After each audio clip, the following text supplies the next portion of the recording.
Hey, this is Jim Richardson of Animateducated, and today we've got David Pruiksma.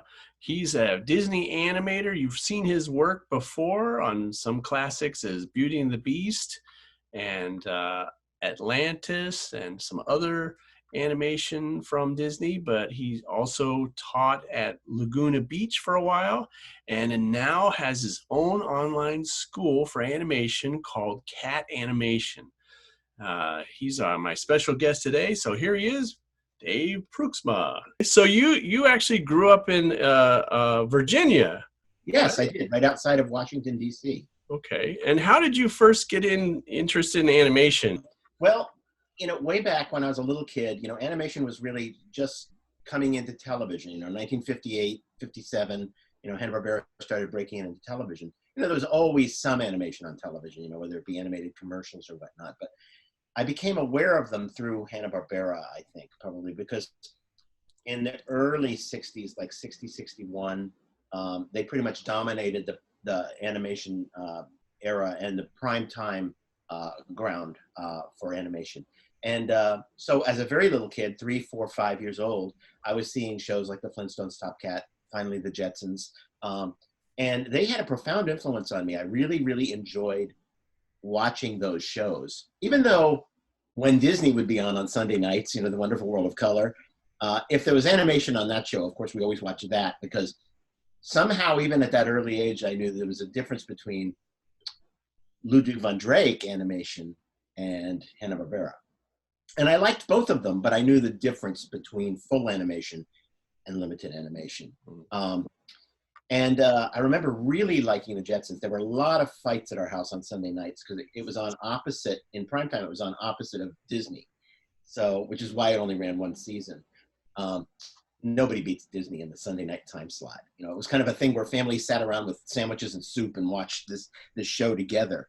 But we did have a couple of fights where if it was the Scarecrow of Romney Marsh for the 15th time, we would say, let's watch ABC and let's watch Jetsons. So, but those are my earliest memories of animation. And then one of my brother's friends down the street taught me how to do the flip book in pads or in your textbook in my case. I'd have airplanes dropping bombs on unsuspecting stick figures on the ground.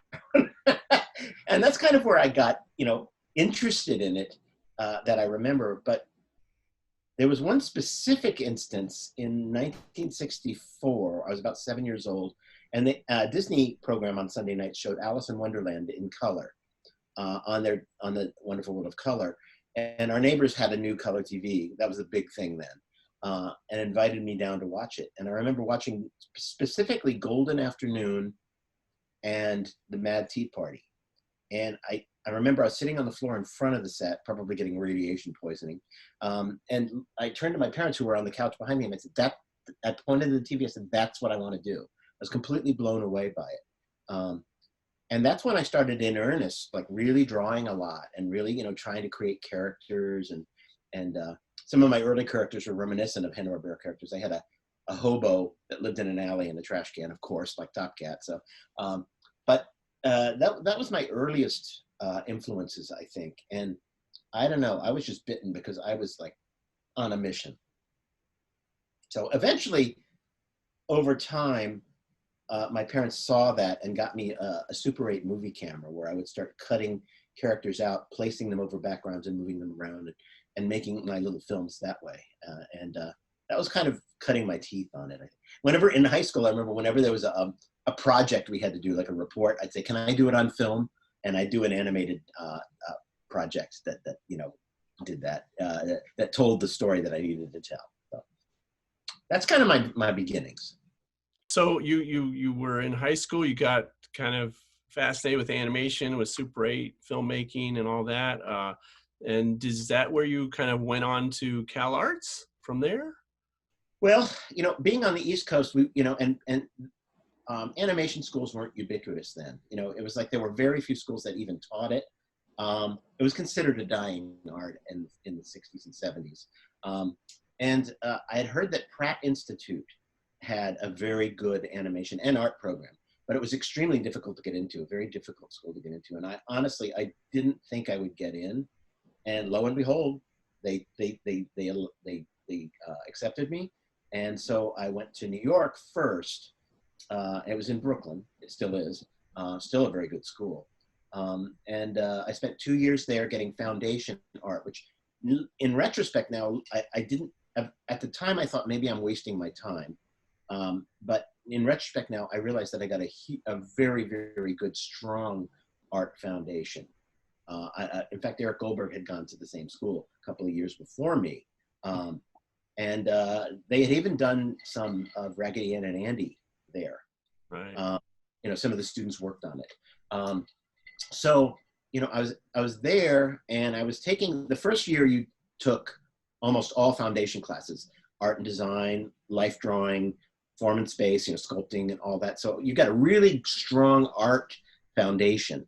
And then you started picking electives. So I took a couple of film classes, a film history class, a film class, and some animation classes. And I remember sort of being nonplussed by the whole department, because it wasn't really giving me what I wanted out of an animation class. And I went to the teacher and I talked to him and I said, look, I really, I like you, and I like being in New York, but I just don't feel like I'm getting the kind of animation training, character animation that I want. And he was very honest with me. He was a young guy too. He was doing commercials in New York, and for Dime National Bank and stuff like that. And I think Xander's, he was working for Xander's at that time. And I said, what should I do? And he goes, well, Dave, the industry is in California. If you really want to learn character animation, you need to go to California. So at the end of my second year at Pratt, I applied to Cal Arts, which was really the school for animation back then.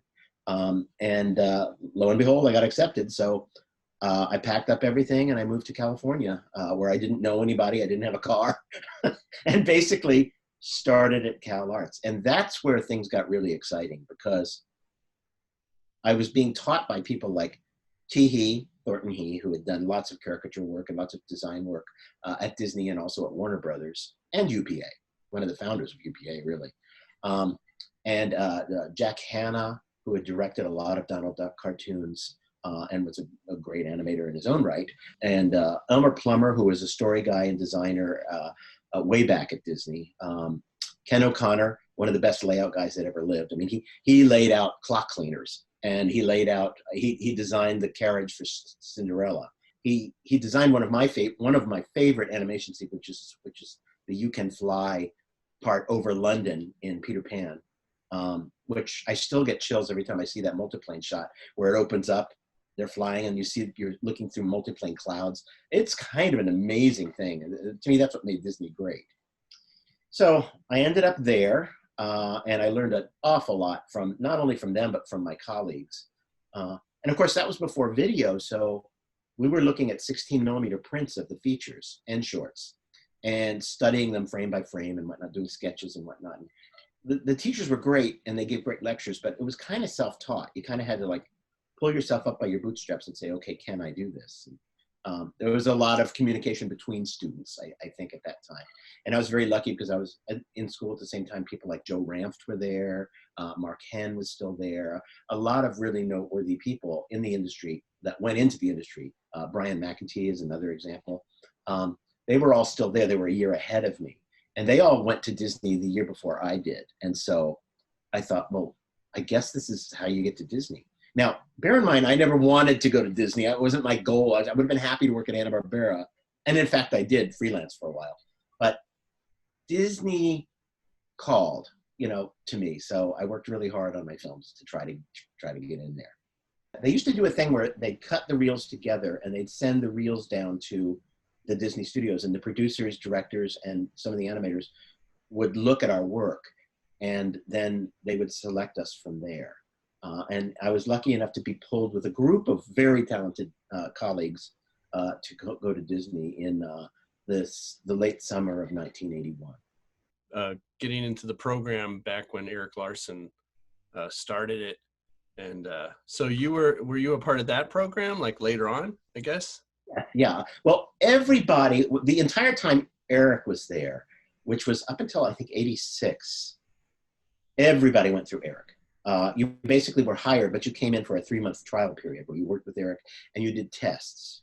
And he was, well, I can't say enough about Eric. He was the most gentle, kind, caring person I've ever met in Hollywood. And he so patient, and he would sit down at your desk and he'd just kind of like go over your work, put a piece of, you do something you thought was kind of good, and then he'd go over and he'd put a piece of paper down over it and like he'd say, I remember he'd slowly turn to you and go, now remember, these are diagrams, they're not drawings. And he would just do like a little simple gestural drawing over your drawing where he'd show it the tilt of the head and he'd plus the drawing you had there. And he'd explain what he was doing and why, which was very important to my learning process. Mm-hmm. And so I would apply what he learned to that work. And honestly, the entire time I was there, I could hear him behind me. When I was struggling with a scene or something like that, I could hear him saying, no, tilt the head or do a reveal, or all the little tips that he gave us were stuff that you couldn't get anywhere else. It was someone who had done the work telling you how to do it. It was like passing, well, I think he saw it as passing the baton. And it was a very exciting time to be learning. And as much as I learned at Cal Arts, and as much as I learned on my own reading books and whatnot, it was that being in the trenches at Disney that was the real explosive learning curve. Just like we all were like kind of thrown into the pool and said, sink or swim, and you'd paddle as hard as you could just to keep your head above water. Mm-hmm. It was a tumultuous time when I first got there because, it had to change. I don't get me wrong. I'm not one of those people who says it should have been the way Walt was, because it was just dying. It was, all the other studios had kept moving forward. And Disney, when I got there, it was like the 50s. I mean, people rode bikes. Everybody had been there. Candy Candido, the voice of many characters, used to sit on the bench in front of the animation studio with all his friends and sort of, just chew the fat every day. And we were in the animation building at that time. And like you said, the back lot was there. And so I remember one time I was working on, to blow something up. And back then, Xerox was not so, available to us. So we had a machine called a lucograph. And what that was it was ground glass with a light behind it. And you'd pin your drawing down, and then you'd crank a crank and move it towards the glass or away from the glass to make it larger or smaller. So if you did a drawing that wasn't quite right, you could go up and trace it onto a larger sheet of paper. And while I was there was a curtain behind me, and I go, what is back there? So I pulled the curtain back, and there was a box of Ritz crackers from the 1940s back there, with crackers still in it. And I thought, man, this place is a time capsule. Yeah, it was just like nothing had really changed in 20 or 30 years. So, but I also knew that it couldn't survive like that. And so it was very tenuous. And every day we didn't know, especially in the mid 80s after Cauldron did so poorly, it was very expensive. And we knew that, I don't know if we're going to be here. Every day it was like you walked in, it's like, is this my last week? Is this my last day? Because there were hostile takeovers and whatnot. It was a very, very uncomfortable time to be there. And finally, Roy stepped in, and he got Eisner and Wells and Katzenberg to come in. And then it became the Walt Disney Company. And their first official act was to fire almost all these people in all these departments and farm lots of stuff out, and then start strip mining the vaults. And they were seriously considering closing animation. I mean, every day it was like, oh gosh, what now? And so Roy stepped in on our behalf and talked to Jeffrey and got Jeffrey interested in animation. Jeffrey went to Hawaii at one point and read the entire Frankenolli book and decided there is value in this. So that's really what saved us and allowed us to do what we did later. But back then, I got to tell you, it was like walking on thin ice. I can imagine, being at Disney and trying to work on your scene, and then, stepping back, and then, all the real life is coming at you like that. I always said I was the happiest at Disney when I was on that paper, on that Mhm. disc, the 12 or 16 inches, depending on which paper I was using. And every inch I got away from that got worse and worse. What was your last film that you worked on? The last film I worked on was Atlantis. I did do a little bit of animation on One by One, which was a short that was being made for the third Fantasia. You know how Fantasia was going to be like a living thing where they would cut scenes out and put new scenes in. So they were constantly doing like Little Matchstick Girl and, a bunch of other shorts that were being made to sort of input into the Fantasia as it was kind of an ongoing film, which is what I think Walt's original idea was for Fantasia. Because I think they even did a short called Claire de Lune in the 40s, which was supposed to go into Fantasia later on. Ended up being in one of the package films. But that was the last thing I remember doing. And, it was very difficult because it was not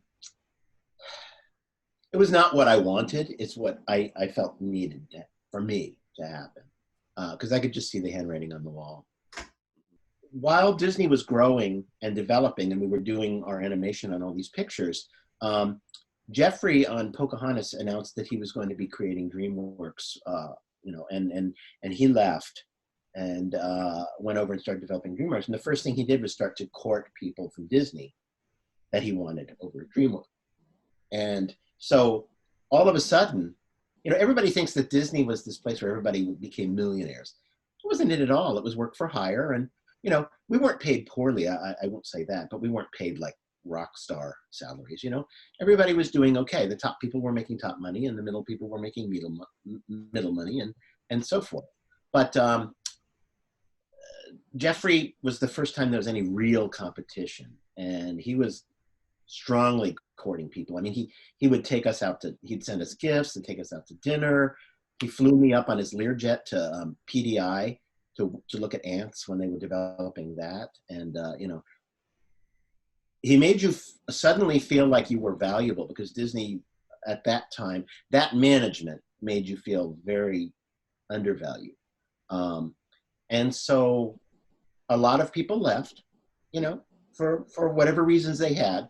I still was kind of dedicated to Disney, so I ended up not leaving, but they made me a pretty lucrative offer. And so I signed a contract, and that got me through the last few days.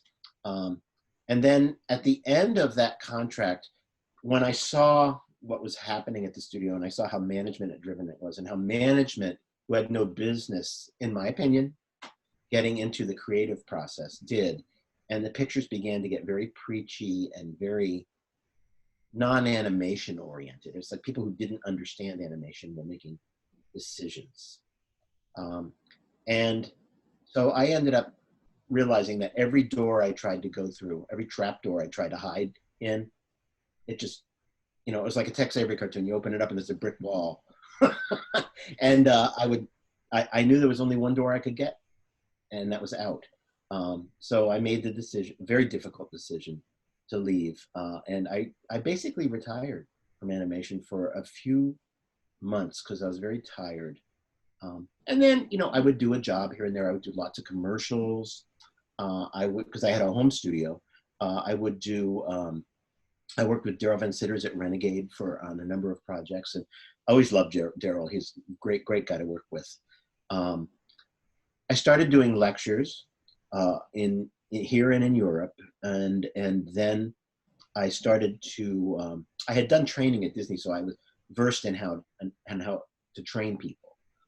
In fact, at one point, Peter Schneider asked me if I'd be his Eric Larson for the studio, and as flattering that is, because Eric left some big shoes to fill. I still wasn't ready to leave animating. So that's my clock. It's 11 if you need to know. Oh, okay. Yeah, no, it keeps good time. Yeah. So I ended up, after doing lectures and things, then I started having friends that were teaching, and I would do substitute teaching for them, or I'd come in and do lectures in the classes. And at one point I went down and did some lectures at Laguna College of Art and Design, which is a small school down at the beach. And I really liked what I was seeing. It's in a beautiful place in the canyon. And Dave Kuhn, who was someone I helped train at the studio and who was now the chair at that department, said, gosh, I wish there's some way I could get you down here to teach full time. I said, make me an offer. And he did, and I accepted. And I went down there, and like for a semester, I just laid low and taught my classes. And then at one point, Dave came to me and he says, what do you think of this? You know, and there was a lot of stuff they were doing that I didn't think was a good idea. And I said, well, since you asked, I'll tell you, I don't think it's a good idea, blah, blah, blah, blah. And I think we could do this, this, and this. And then he got really excited because he said, I feel the same way. So we were kindred spirits. We just clicked at that point. And we began developing what became a really, really good animation department, very much like what CalArts was many years earlier. CalArts is nothing like what it was. I mean, they don't really teach animation. They teach how to sell a show, you know, a TV show now, which is sad because, you know, there's still a need for people knowing how to animate in the industry.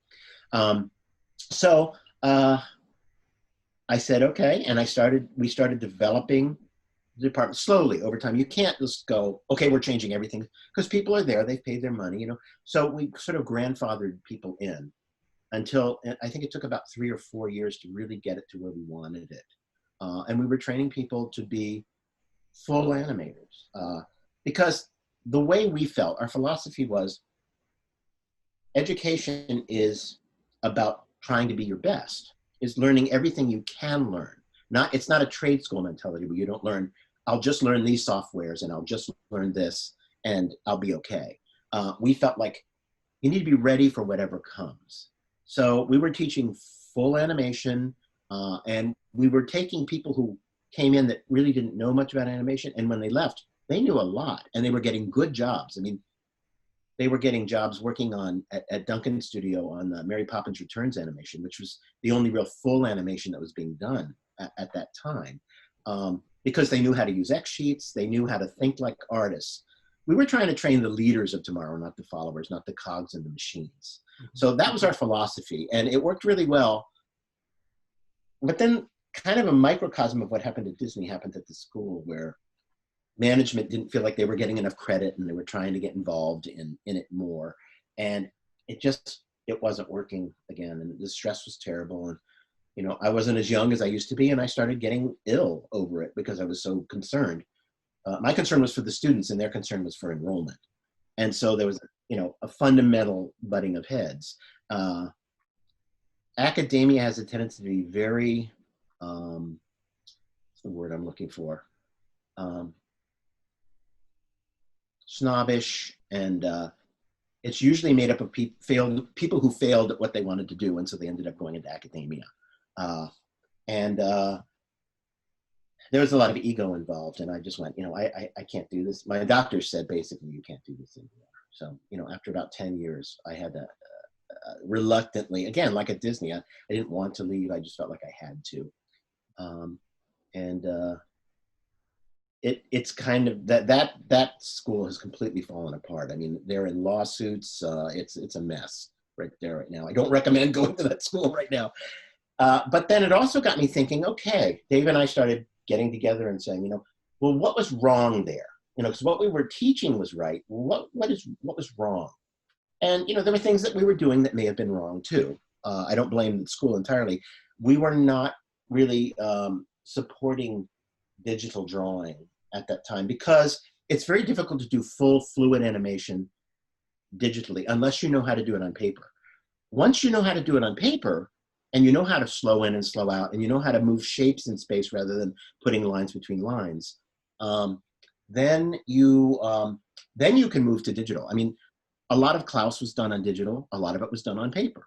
And to me, that's the perfect hybrid of technology and artistry. I think the film is great, and I hope more films are made in that style.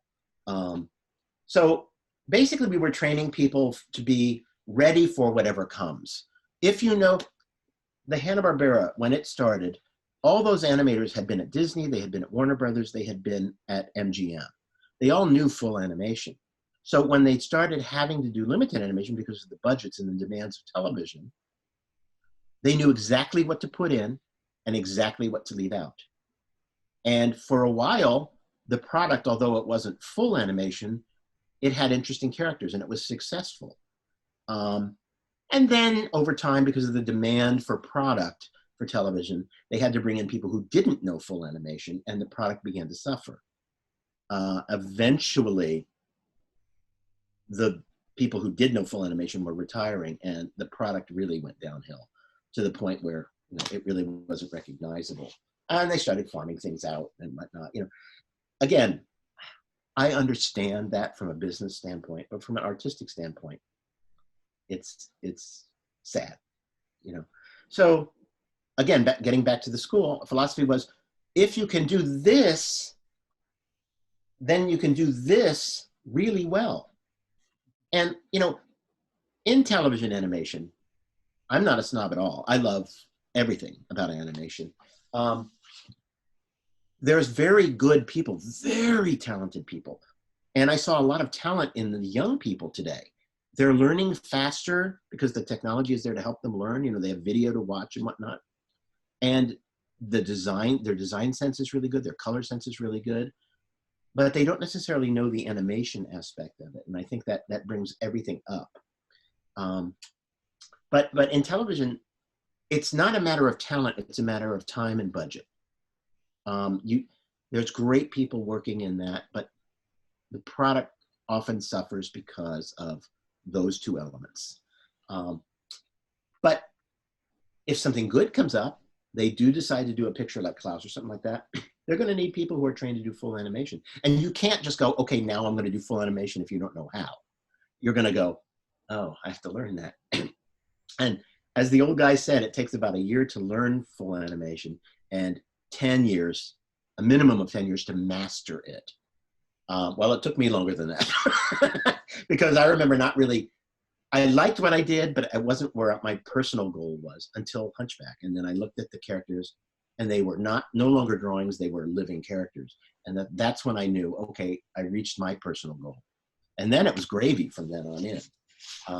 But getting back to the education thing, it's very important that you especially when you're able to make your own films and whatnot, you don't have a lot of input from outside. It's like, reach for the stars. Don't reach for it.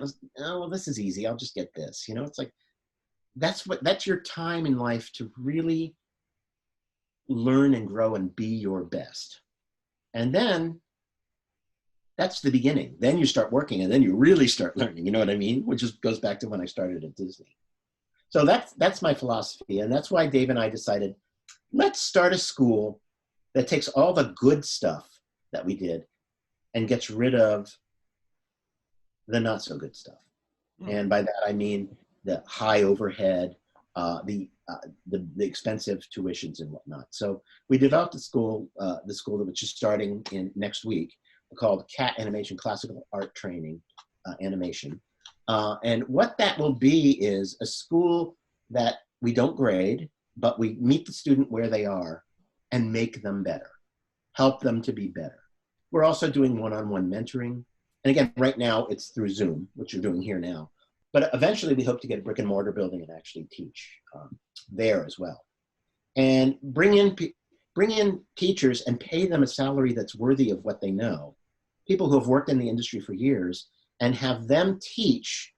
We're trying to approach animation education in a different way, in a way that people are getting taught by top-notch people, and they're being taught to be their best, but there's not that heavy burden of grading and the anxiety of, am I doing it right? It's just like, okay, bring it on. You want to work digital? Work digital. You want to work traditionally? Work traditionally. There'll be classes in story and classes in layout, classes in biz dev, character design, all those things. We've got a number of classes set up for our spring semester. We're just starting with one class right now, which is an advanced animation class. So how many people do you have enrolled so far? It's about what we thought, about 6 people. And some of them will be taking the class, and some of us will be mentored one-on-one. And basically it's because they're not quite ready for the advanced class, but they're also not at the beginner's level. They're somewhere in the middle. So what we do is we meet with them one-on-one, or two-on-one, I should say, both teachers and the one student. And we develop a program that's specific to their needs. We talk to them and we find out, what do you want and how can we help you achieve that? And so you're ready for a class. That's what I love about teaching. That's what I think is the most important about art and animation education. It's not about just technique. It's about one-on-one mentoring. And again, it goes back to Eric. Sitting with someone and saying, this is why this doesn't work, what you're doing doesn't work. It's not bad, but here's how we can make it stronger. And this is why I'm doing it, you know? And that again, like I said, that's what was important to me in my education experience. And I think a lot of other people feel that way too, especially in art. It's kind of an intuitive thing. But the goal also is to teach them techniques and whatnot, and the tricks of the trade, but allow them enough creative freedom so that they can bring something to the table. So an exercise may be set up to learn certain things, like how to use the exposure sheet, how to work with a budget of frames and timing, but how you do that, how you, an example of an exercise is a character enters the scene, looks both ways, reacts, and exits. That means you start with a blank frame and you end with a blank frame. And you have to do it in 48 frames. So that doesn't give you a lot of time to do that. So you have to learn how to combine actions so that you save time, how you get your storytelling drawings or keys set and figure out how many frames they need to be on frame to read. And then how many frames do you have left in your budget to get into and out of? And that dictates how your spacing is and how your timing is. Does that make sense? Mm-hmm. Yeah. But we don't say the character has to run in or walk in. We say, okay, it's up to you. And what I love, and I was just looking back at some of the tests, is the creative way these students come up with it. One person had a character slide in, looking both ways, and then a trapdoor opens underneath them. They react and fall out. Perfect, perfect. Other people would have a character swing in on a vine, slip, scramble in the air, take, and fall out of scene. So part of the fun of animation is the creative process. And I don't want to take that away from people. I don't want to tell people how to do it. I want to tell people what they should do and why, and then let them figure it out with my help. You know, I'm right there. I'm the net underneath the safety net. They're on the wire, but I'm the safety net, you know? So that's kind of my philosophy and kind of Dave's philosophy. And that's what we're going for with this CAT, School of Animation. To me, as a teacher, I'm not there to bust people's chops. Nothing makes me happier and makes me feel more successful than when my students achieve what they want. When that light goes on and I see them actually get excited about their own work, that's what I'm going for. I'm not there to tell people they're wrong or what they do is stupid. I mean, there are teachers like that, but you know, that wasn't the way Eric was. And Eric was sort of my personal ideal. You know, it's like, how can I be more like him? And so that's my goal. But you do get, occasionally you get someone who thinks they know more. And then I'm thinking, well, then why are you in school? You don't need me. I'm excited about the industry. I mean, I want to show my excitement for the medium. And I'm hoping that that's contagious. And it generally is. We've had a number of people that are just like, they'll do a scene and it'll be okay and you'll fix it. And then they'll do another one and it'll be a little bit better. You fix it. And then all of a sudden they do one and you look at it and go, that's exactly right. And they'll be like, and you'll think, okay, are they going to continue to do this? And then they'll do another one and it's exactly right. And you'll see, and they'll see together that it's clicked. And now they're understanding how to communicate with the drawings. They can control the drawings. The drawings aren't controlling them. The medium isn't controlling them. And once they've done that, then they can pick up a pencil, a stylus, a mouse, whatever. You know, they can do CG or whatever, and they control the medium. And that's when things get interesting. I want to thank you for coming on Animateducated and letting us know all about your new school. And we wish you luck on that. And sounds like a great, thing for anybody that wants to, learn more about the, traditional, but also learn just basically animation and how to do it, get some feedback from someone, basically. How to communicate. Yeah, Yeah, right. That's really what it is. I want to thank Dave Pruiksma for coming in to Animated Educated today. And if you're interested in learning more about cat animation, you can contact him here. I'll leave the information down below. So thank you again for coming in to talk about, your school and everything you've been working on. Thank you very much. It's been a pleasure. Really enjoyed it. I want to thank David Pruiksma for coming on and talking about cat animation, his new school, online school. If you're interested, here's the link right there. Just go ahead and follow that and find out more. And if you would, just if you haven't subscribed already, just push that little subscribe button there, right there. All right. And then also I have a couple more videos for you. Here's one over here. And then there's this one up there. And so anyway, I'm going to say goodbye and thanks again for watching. And we'll see you next time on Animated Educated.